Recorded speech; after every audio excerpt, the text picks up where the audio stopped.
18ஆம் அத்தியாயம். இடும்பன்காரி. கொள்ளிடத்து பரிசில் துறையில் ஆழ்வார்க்கடியான் நம்பி என்னும் திருமலையப்பனை விட்டுவிட்டு வந்துவிட்டோம். அந்த வீர வைஷ்ணவரை இப்போது கொஞ்சம் கவனிக்கலாம். வந்தியத்தேவன் குதிரை ஏறி குடந்தை நகரை நோக்கி சென்றதும் திருமலையப்பன் அவன் போன திசையை பார்த்து கொண்டே தனக்குள் சொல்லிக் கொண்டான். இந்த வாலிபன் மிக பொல்லாதவனாயிருக்கிறான். நாம் தட்டியில் நுழைந்தால் இவன் கோலத்தில் நுழைகிறான். இவன் உண்மையில் யாருடைய ஆள், எதற்காக எங்கே போகிறான் என்பதை நம்மால் கண்டுபிடிக்க முடியவில்லை. கடம்பூர் மாளிகையில் நடந்த சதிக்கூட்டத்தில் இவன் கலந்து கொண்டானா என்றும் தெரியவில்லை. நல்ல வேளையாக குடந்தை ஜோதிடரை பற்றி இவனிடம் சொல்லி வைத்தோம். நம்மால் அறிய முடியாததை குடந்தை ஜோதிடராவது தெரிந்து கொள்வாரா பார்க்கலாம். என்ன சுவாமி, அரச மரத்தோடு பேசுகிறீங்களா? உங்களுக்கு நீங்களே பேசிக்கிறீங்களா என்ற குரலை கேட்டு திருமலையப்பன் திரும்பி பார்த்தான். கடம்பூரிலிருந்து வந்த வந்தியத்தேவனுக்கு குதிரை பிடித்து கொண்டு வந்த பணியால் பக்கத்தில் நின்றான். அப்பனே, நீயா கேட்டாய்? நான் எனக்கு நானே பேசிக்கொள்ளவும் இல்லை, அரச மரத்தோடு பேசவும் இல்லை. இந்த மரத்தின் மேலே ஒரு வேதாளம் இருக்கிறது, அதனோடு சிறிது சல்லாபம் செய்தேன் என்றான் திருமலையப்பன். ஓஹோ, அப்படிங்களா? அந்த வேதாளம் சைவமா வைஷ்ணவமா என்றான் அந்த ஆள். அதைத்தான் நானும் கேட்டுக்கொண்டிருந்தேன். அதற்குள்ளே நீ வந்து குறுக்கிட்டாய். வேதாளம் மறைந்துவிட்டது, போனால் போகட்டும். உன் பெயர் என்ன அப்பனே? எதற்காக கேட்கிறீங்க சுவாமி? நடுக்குள்ளிடத்தில் படகு கவிழாமல் காப்பாற்றினாயே, அப்படிப்பட்ட புண்ணியவானாகிய உன்னை நான் ஞாபகத்தில் வைத்து கொள்ள வேண்டாமா? என் பெயர் இடும்பன்காரி சுவாமி என்று இழுத்தார்போல் சொன்னான். ஓ, இடும்பன்காரியா?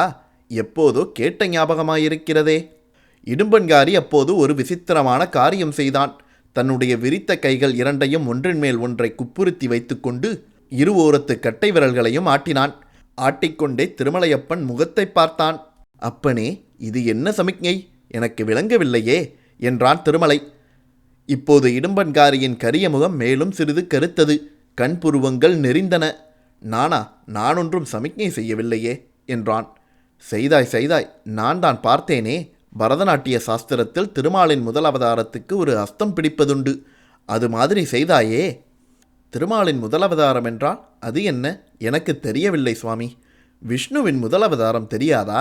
மச்சவதாரம். மீனை சொல்லுறீங்களா? ஆமாம் அப்பனே, ஆமாம்.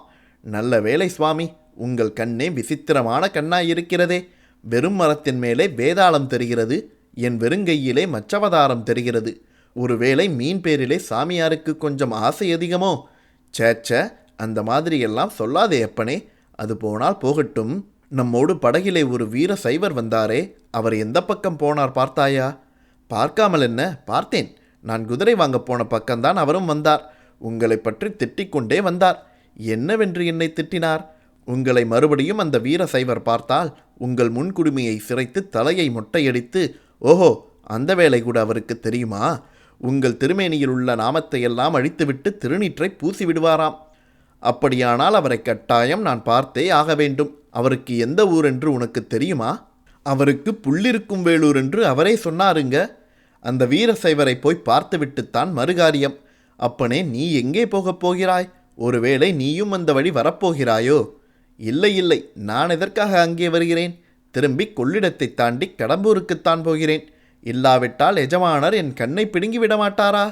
அப்படியானால் உடனே திரும்பு, அதோ படகு புறப்படப் போகிறது. இடும்பன்காரி திரும்பி பார்த்தபோது ஆழ்வார்க்கடியான் கூறியது உண்மை என்று தெரிந்தது. படகு புறப்படும் தருவாயில் இருந்தது. சரி சுவாமி, நான் போகிறேன் என்று சொல்லிவிட்டு படகுத்துறையை நோக்கி விரைந்து சென்றான் இடும்பன்காரி.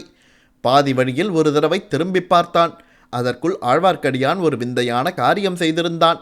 மளமளவென்று அந்த அரச மரத்தின் மீது பாய்ந்து ஏறி கிளைகள் அடர்ந்திருக்கும் இடத்துக்கு போய்விட்டான். ஆகையால் இடும்பன்காரியின் கண்ணோட்டத்தில் அவன் விழவில்லை. இடும்பன்காரி நதியின் பரிசில் துறையை அடைந்தான். படகோட்டிகளில் ஒருவன், அக்கறைக்கு வருகிறாயா அப்பா என்று கேட்டான். இல்லை, அடுத்த படகில் வரப்போகிறேன், நீ போ என்றான் இடும்பன்காரி. அடே, இவ்வளவுதானா? நீ வருகிற வேகத்தை பார்த்துவிட்டு அல்லவா படகை நிறுத்தினேன் என்று சொல்லி ஓடக்காரன் கோல் போட்டு ஓடத்தை நதியில் செலுத்தினான்.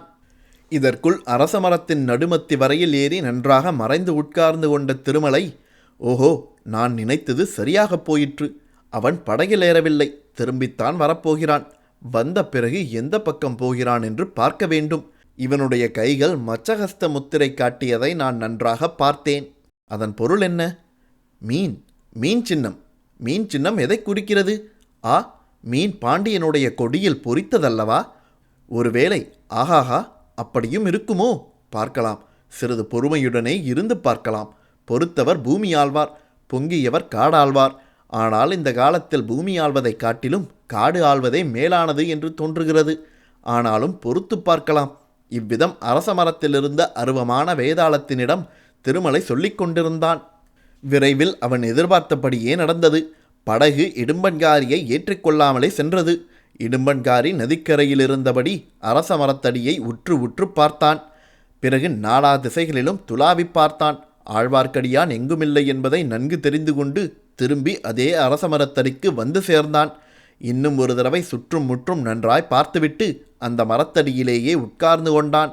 எதையோ அல்லது யாரையோ எதிர்பார்ப்பவன் போல் அவனுடைய கண்கள் நாலாபுரமும் சுழன்று நோக்கிக் கொண்டிருந்தன. ஆனால் மரத்தின் மேலே மட்டும் அவன் அண்ணாந்து பார்க்கவில்லை. பார்த்திருந்தாலும் திருமலை நன்றாக தம் திருமேனியை மறைத்து கொண்டிருந்தபடியால் மரத்தின் மேல் அவன் உட்கார்ந்திருப்பது இடும்பன்காரிக்கு தெரிந்திராது. சுமார் ஒரு நாழிகை நேரம் இவ்விதம் சென்றது. திருமலைக்கு கால்கள் மரத்துப் போகத் தொடங்கின. இனி வெகு நேரம் மரத்தின் மேல் இருக்க முடியாதென்று தோன்றியது. இடும்பனோ மரத்தடியிலிருந்து எழுந்திருக்கும் வழியாக தோன்றவில்லை. தப்பித்துப் போவது எப்படி? எவ்வளவு ஜாக்கிரதையாக மரத்தின் மறுபக்கத்தில் இறங்கினாலும் ஏதாவது சத்தம் கேளாமல் இராது. கேட்டால் இடும்பன்காரி உடனே பார்த்து விடுவான். அவனோ இடுப்பில் ஒரு கூரிய கொடுவாளை செருகிக் கொண்டிருந்தான். அதை தன் பேரில் அவன் பிரயோகிக்க மாட்டான் என்பது என்ன நிச்சயம்? வேறு என்னதான் செய்வது? பேய் பிசாசை போல் பயங்கரமாக சத்தமிட்டு கொண்டு இடும்பனின் மேலேயே குதிக்கலாமா? குதித்தால் தன்னை வேதாளம் என்று நினைத்து கொண்டு அவன் பயத்தினால் மூர்ச்சையடைந்து விழலாம் அல்லவா? அல்லது தப்பித்து ஓடப் பார்க்கலாம் அல்லவா? அச்சமயம் தானும் தப்பி ஓடிவிடலாம். இவ்விதம் திருமலை எண்ணிய சமயத்தில் அவனுடைய சோதனை முடிவடையும் என தோன்றியது. ஓர் ஆள் தென்மேற்கிலிருந்து, அதாவது குடந்தை சாலை வழியாக வந்து கொண்டிருந்தான். அவனுக்காகத்தான் இடும்பன்காரி இத்தனை நேரமாக காத்திருக்கிறான் என்று திருமலையின் உள்ளுணர்ச்சி கூறியது. புது ஆள் வந்ததை பார்த்ததும் அரச மரத்தடியில் உட்கார்ந்திருந்த இடும்பன் எழுந்து நின்றான். வந்தவன் முன்னால் இடும்பன் செய்த சமிக்ஞையை செய்தான். அதாவது ஒரு விரித்த புறங்கையின் மேல் இன்னொரு விரித்த கையை வைத்து 2 கட்டை விரல்களை ஆட்டி மற்ற சமிக்ஞை பிடித்து காட்டினான். அதை பார்த்து இடும்பனும் அதே மாதிரி செய்து காட்டினான். உன் பெயர் என்ன என்று வந்தவன் கேட்டான். என் பெயர் இடும்பன்காரி. உங்கள் பெயர்? சோமன் சாம்பவன். உன்னைத்தான் எதிர்பார்த்து கொண்டிருந்தேன். நானும் உன்னை தேடிக்கொண்டுதான் வந்தேன். நாம் எந்த திசையில் போக வேண்டும்? மேற்கு திசையில்தான். எவ்விடத்துக்கு? பகைவனின் பள்ளிப்படைக்கு. திருப்புறம்பியம் அருகில். இறைந்து பேசாதே, யார் காதிலாவது விழப்போகிறது என்று சொல்லி சோமன் சாம்பவன் நாலா பக்கமும் பார்த்தான். இங்கே ஒருவரும் இல்லை. முன்னாலேயே நான் பார்த்துவிட்டேன். பக்கத்திலெங்கும் ஒளிந்திருக்கவும் இடமில்லையே. கிடையவே கிடையாது. அப்படியானால் புறப்படு. எனக்கு அவ்வளவு நன்றாக வழி தெரியாது. நீ முன்னால் போ, நான் சற்று பின்னால் வருகிறேன். அடிக்கடி நின்று நான் பின்னால் வருகிறேனா என்று பார்த்துப்போ. ஆகட்டும். வழி நல்ல வழியல்ல. காடும் மேடும் முள்ளும் கல்லுமாயிருக்கும். ஜாக்கிரதையாக பார்த்து நடந்து வர வேண்டும். சரி சரி, நீ புறப்பட்டு போ. காட்டு வழியாயிருந்தாலும் யாராவது எதிர்பட்டால் மறைந்து கொள்ள வேண்டும். தெரிந்ததா? தெரிந்தது தெரிந்தது. இடும்பன்காரி கொள்ளிடக்கரையோடு மேற்கு திசையை நோக்கி நடந்தான். அவனுக்கு சற்று பின்னால் சோமன் சாம்பவனும் தொடர்ந்து சென்றான். இருவரும் கண்ணுக்கு மறையும் வரையில் ஆழ்வார்க்கடியான் மரத்தின் மேலேயே இருந்தான். எல்லாவற்றையும் பார்த்து கொண்டும் கேட்டுக்கொண்டும் இருந்தான். ஆஹா, காலம் பொல்லாத காலம். எதிர்பாராத காரியங்கள் எல்லாம் நடைபெறுகின்றன. ஏதோ ஒரு பெரிய மர்மமான காரியத்தை தெரிந்து கொள்ள கடவுளருளால் சந்தர்ப்பம் கிடைத்திருக்கிறது. இனி நம்முடைய சாமர்த்தியத்தை பொறுத்தது விஷயத்தை அறிவது. கடம்பூர் மாளிகையில் அரைகுறையாகத்தான் தெரிந்து கொள்ள முடிந்தது. இங்கே அப்படி ஏமாந்து போகக்கூடாது. திருப்புறம்பியம் பள்ளிப்படை என்றால் கங்க மன்னன் பிருத்விபதியின் பள்ளிப்படையைத்தான் சொல்லியிருக்க வேண்டும். அந்த பள்ளிப்படையை கட்டி 100 வருஷமாகிறது. ஆகையால் பாழடைந்து கிடக்கிறது. சுற்றிலும் காடு மண்டி கிடக்கிறது. கிராமமோ சற்று தூரத்தில் இருக்கிறது. அங்கே எதற்காக இவர்கள் போகிறார்கள்? இந்த 2 பேர் மட்டும் பேச வேண்டிய விஷயமாயிருந்தால் இங்கேயே பேசிக்கொள்ளுவார்கள். காட்டு வழியில் ஒரு காத தூரம் போக வேண்டியதில்லையே. ஆகையால் அங்கே இன்னும் சிலரும் வரப்போகிறார்கள் என்பது நிச்சயம். எதற்காக பிருத்விபதியின் பள்ளிப்படையை பகைவனின் பள்ளிப்படை என்று இவர்களில் ஒருவன் சொல்வானேன்? பிருத்விபதி யாருக்கு பகைவன்? ஆகா, நாம் நினைத்தது உண்மையாகும் போலிருக்கிறதே.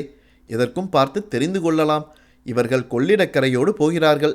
நாம் மண்ணிக்கரையோடு போகலாம். மண்ணிக்கரையில் காடு அதிக அடர்த்தியாயிருந்தாலும் பாதகமில்லை. காடும் மேடும் முள்ளும் கல்லும் நமக்கு என்ன லட்சியம்? அவைத்தாம் நம்மை கண்டு பயப்பட வேண்டும். இவ்வாறு எண்ணிக்கொண்டும் வாயோடு முணுமுணுத்து கொண்டும் திருமலை அரச மரத்திலிருந்து இறங்கி சற்று தெற்கு நோக்கி போனான். மன்னியாறு வந்தது. அதன் கரையோடு மேற்கு நோக்கி நடையை கட்டினான். ஜனசஞ்சாரமில்லாத அடர்ந்த காடுகளின் வழியாக ஆழ்வார்க்கடியான் புகுந்து சென்று சூரியனஸ்தமிக்கும் சமயத்தில் திருப்புரம்பியம் பள்ளிப்படை கோயிலை அடைந்தான்.